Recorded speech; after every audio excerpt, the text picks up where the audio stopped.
There has been a family of 3 living in my attic for a decade. Part 2. In the corner, pressed into the insulation, was a small pile of items. My missing wallet, crumpled food wrappers, a child's doll I didn't recognize, and beside it, scrawled on the wooden beam in jagged letters, was a message. We live here too. I moved out for a while after that. Stayed with a friend across town. I told myself I was done with that house. I'd sell it, cut my losses, start over. But the house didn't let me go so easily. Every time I tried to finalize the sale, something went wrong. Paperwork got lost. Inspectors refused to go into the attic. Once, a potential buyer went upstairs to look around and came down pale and shaking, refusing to say what he'd seen. He left without another word. No one ever made an offer. Eventually, I was broke. I had to move back in. I told myself I'd confront whatever was up there. Set traps, cameras, something. But the moment I stepped back through the front door, it was like I was trespassing. The air was heavier, thick with a musty, sour smell that clung to my clothes. The temperature upstairs was colder than it should have been, and the walls seemed to hum like they were full of bees. That first night back, I heard them again. Louder this time. A man's voice, low and raspy. A woman's voice, singing something tuneless and broken. And the child, always laughing.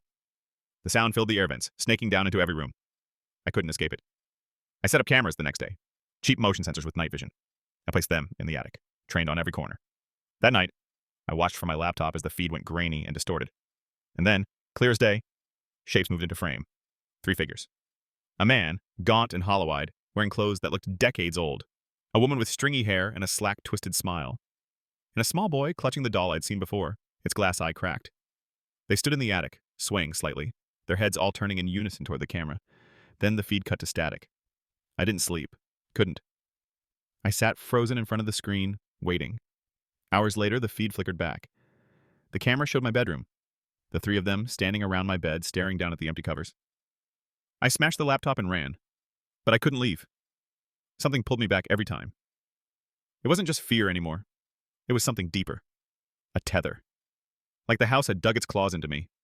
I'd wake up places I didn't remember going, standing in the attic with the family of 3 just a breath away, their eyes wide and unblinking, their mouths twitching like they were trying to speak but had forgotten how. And then I started remembering things. Not dreams. Memories. Memories I shouldn't have. Sitting cross-legged in the attic as a child, listening to the woman sing, sharing food from my own fridge with the boy, nodding off to sleep under the watchful gaze of the hollow-eyed man. These weren't mine. They couldn't be mine. But they felt real. One night, I woke to find myself in bed, but I wasn't alone. The boy was lying beside me, doll clutched to his chest, eyes wide open and unblinking in the dark. His breath was slow, steady. He didn't move. Neither did I. Hours passed before the first light of dawn made him fade away, like smoke dissolving in air.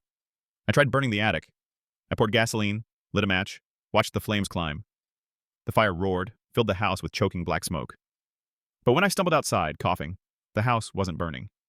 The windows glowed faintly, like candlelight, and then went dark again. When I went back in, everything was untouched. Not a single scorch mark remained. That was when I realized they weren't just living in the attic. They were the attic. They were the house. And I wasn't living there with them. I was living there for them. It's been weeks now. Or months. Time doesn't work right anymore. I hear them constantly. The woman's lullaby echoes through the vents. The man whispers in the walls. The boy runs through the halls at night, giggling. I don't leave the house anymore. I don't think I can. I understand now. There has been a family of 3 living in my attic for a decade, and soon there will be a family of 4.